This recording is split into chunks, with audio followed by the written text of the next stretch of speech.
Tu vas nous présenter maintenant, Adeline, les rapports qui ont été faits sur le pancréas et le foie, qui sont de la chirurgie vasculaire. En fait, on sort du tube, on arrive sur les vaisseaux. Voilà. Alors, vous ne m'en voudrez pas, je suis chirurgien colorectal et je vais vous parler de foie et pancréas. Ce sera d'autant plus objectif. Alors, pour la chirurgie hépatique, donc, le chapitre a été rédigé par Alain Valverde et Antoine Camirlo. Alors, la chirurgie hépatique mini-invasive, première hépatectomie laparoscopique, 1991, donc il y a 30 ans. Ensuite, pendant une quinzaine d'années, finalement, c'est resté confiné à certains chirurgiens dits experts. Et puis, en 2008-2014, des conférences internationales de consensus qui établissent des recommandations. En 2017, une conférence européenne, et donc des recommandations sur la chirurgie hépatique mini-invasive sont écrites. Et la chirurgie donc hépatique mini-invasive s'installe parmi les voies d'abord, on va dire, autorisées et recommandées dans la chirurgie hépatique. 2018, un essai contrôlé randomisé qui montre que l'abord mini-invasif permet de diminuer le taux de complications post-opératoires. Alors, quand on compare laparoscopie à laparotomie, on a donc démontré que dans la chirurgie hépatique, ça permet de diminuer les pertes sanguines, réduction des douleurs post-opératoires, c'est ce qu'on voit dans l'abord mini-invasif en général, une diminution de la morbidité, une diminution de la durée moyenne de séjour. Les résultats oncologiques paraissent équivalents entre la voie ouverte et l'abord mini-invasif. Pourtant, malgré toutes ces, on va dire, preuves scientifiques, le développement de la voie mini-invasive dans la chirurgie hépatique est resté très très lent et restreint à des équipes expertes. Enquête nationale en France, aux Pays-Bas, au Brésil et aux États-Unis, seulement 5 à 30% des gestes de chirurgie hépatique sont à l'heure actuelle réalisés par voie mini-invasive. Le rapport de l'AFC en 2018 était consacré notamment à la chirurgie hépatique par laparoscopie. Dans la conclusion, il était écrit « Le principal frein demeure le risque hémorragique de cette chirurgie et surtout la capacité à contrôler les saignements opératoires en raison du manque d'ergonomie ».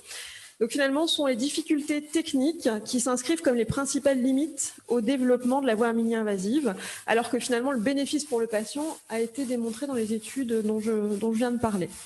Donc l'approche robotique, elle permet théoriquement de surmonter ces limites techniques par rapport à la laparoscopie standard, on l'a vu tout à l'heure, et vous les connaissez, l'articulation de l'instrumentation améliore la liberté du geste, l'absence d'effet levier, la filtration des gestes parasites, la vision 3D qui est magnifiée et qui est stable, et puis on en a parlé aussi, le confort du chirurgien qui opère assis. Donc toutes ces avancées, on va dire, technologiques semblent pouvoir effacer les limites techniques de la laparoscopie standard. Pourtant, il reste des freins.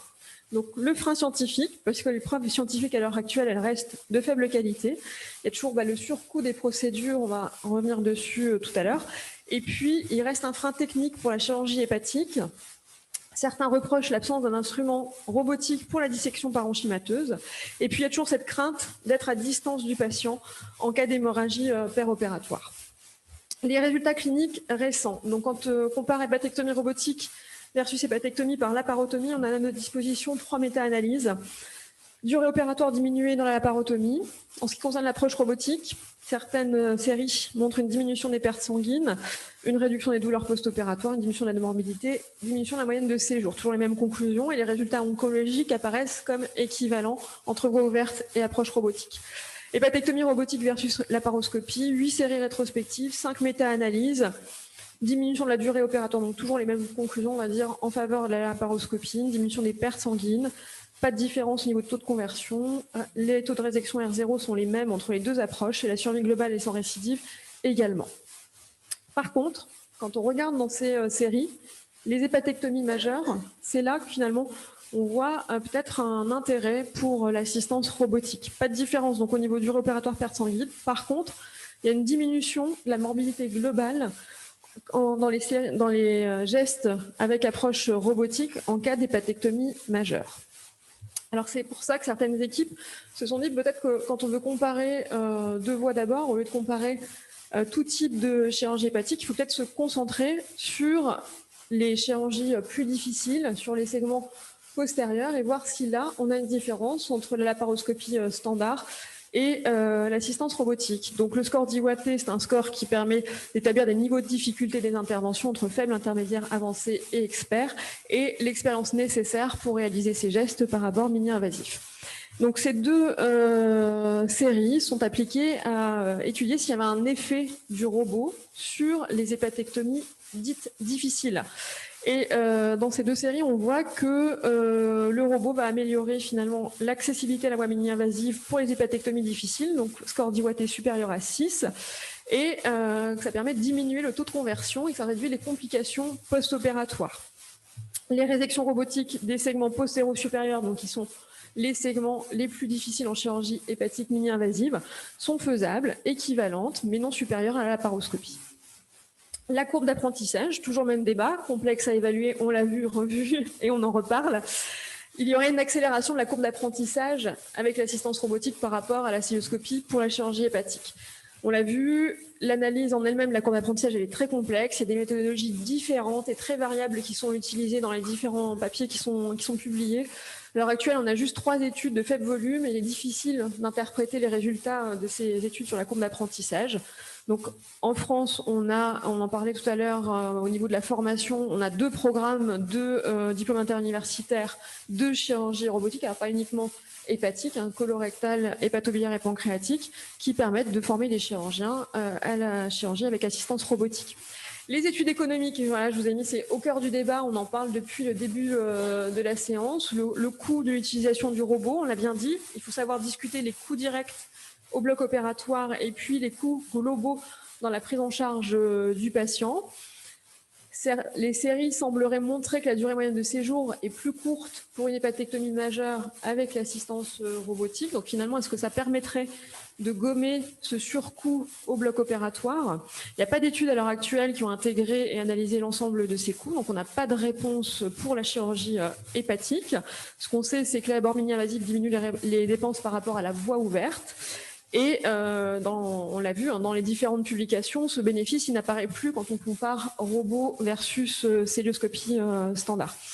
Il y a une méta-analyse récente qui est basée sur 53 séries, 3500 patients, et les dépenses restent plus importantes dans le groupe robot, même quand on intègre, on va dire, l'ensemble des coûts, mais ce pas des vraies études médico-économiques qui ont été au départ élaborées pour ça. Donc difficile de faire apparaître à l'heure actuelle un bénéfice économique du robot en chirurgie hépatique. Au niveau des aspects techniques, les principes sont les mêmes qu'en chirurgie laparoscopique. Il y a une standardisation depuis les conférences de consensus sur les résections hépatiques par laparoscopie. Donc les mêmes principes doivent être respectés pour la chirurgie avec assistance robotique. L'installation du patient, elle est identique pour tous les segments hépatiques à l'exception de l'abord du secteur postérieur.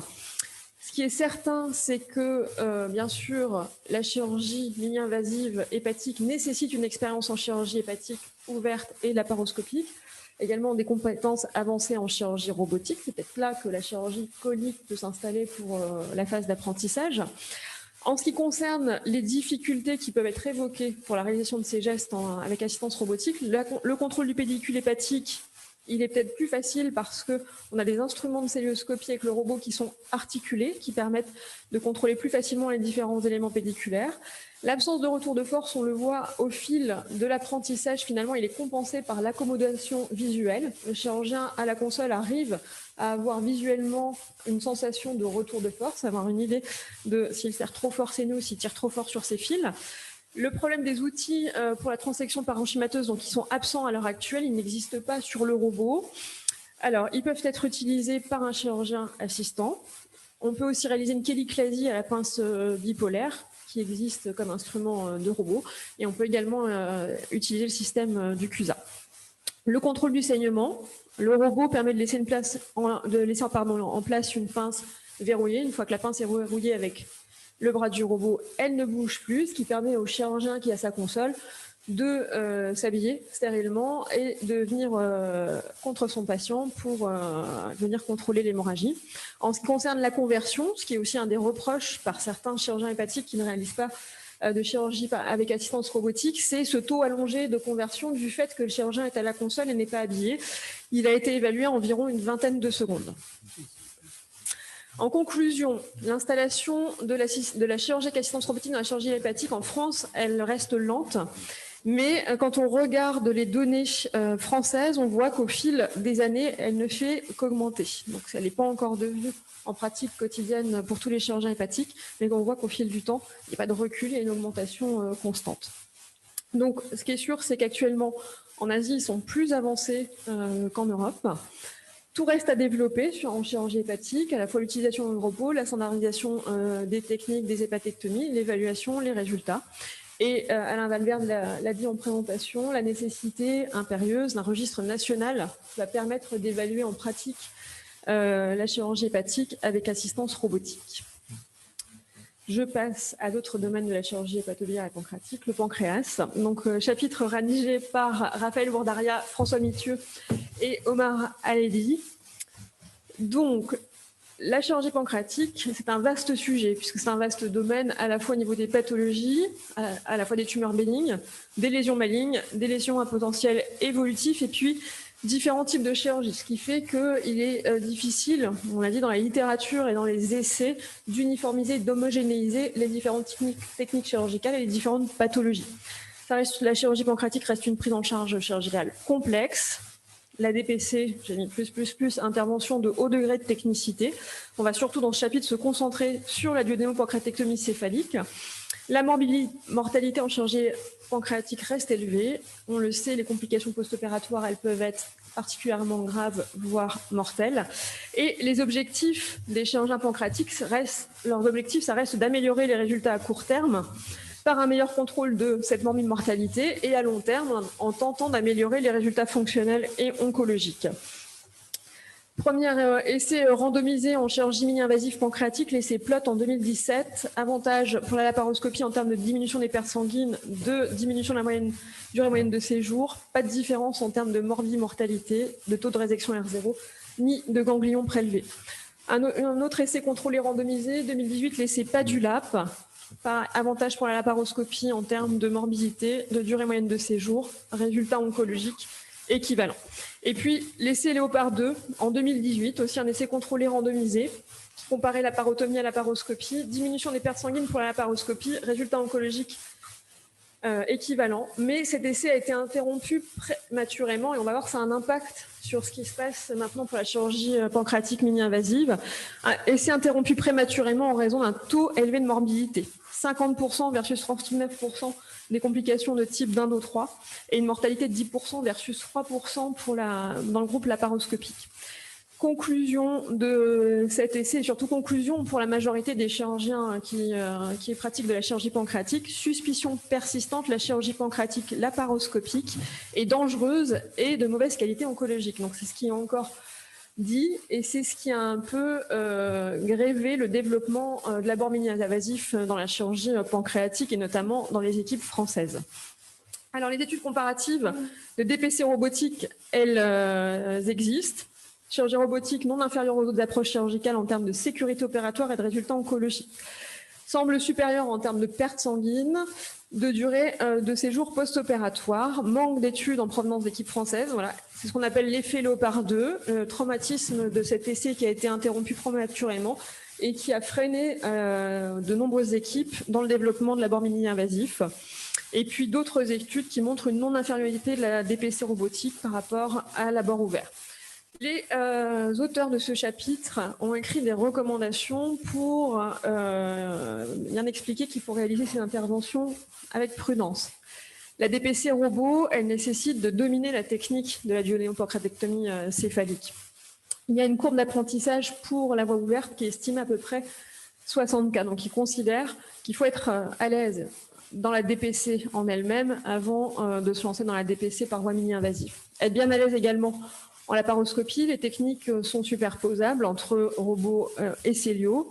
Et à l'heure actuelle, on nécessite une standardisation de la technique qui n'existe pas. C'est-à-dire qu'il n'y a pas de recommandation à l'heure actuelle pour la DPC avec assistance robotique.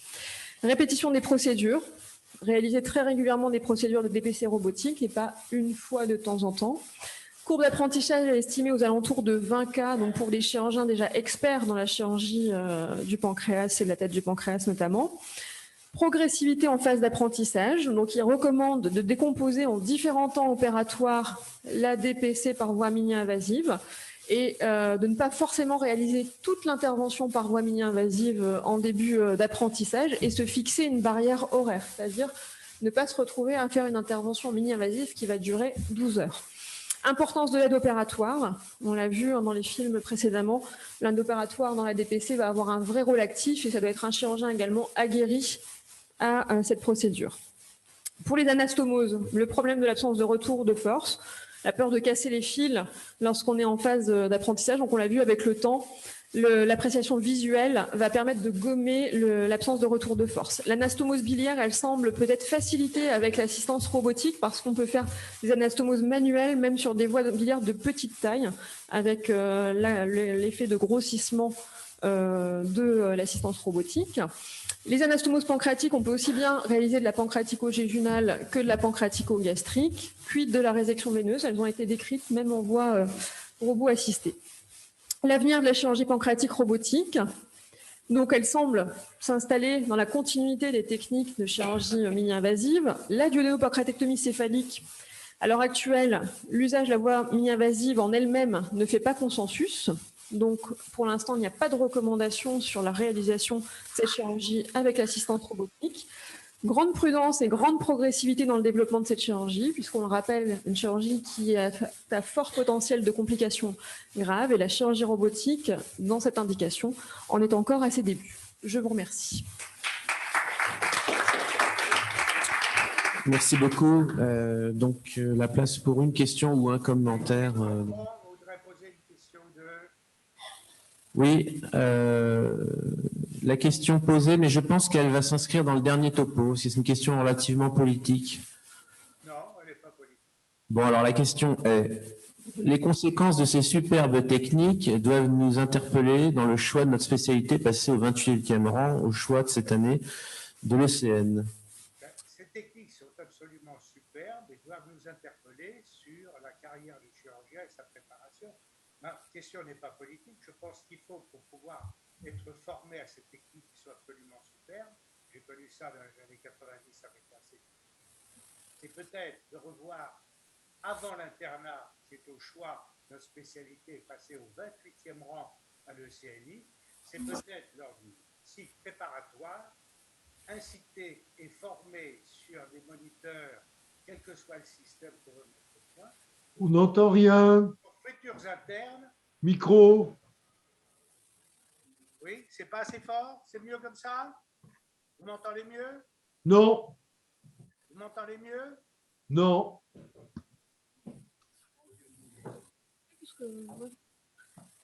Et comme ça? Non. Comme ça? Ça commence à être mieux. Comme ça? Est-ce que vous m'entendez mieux?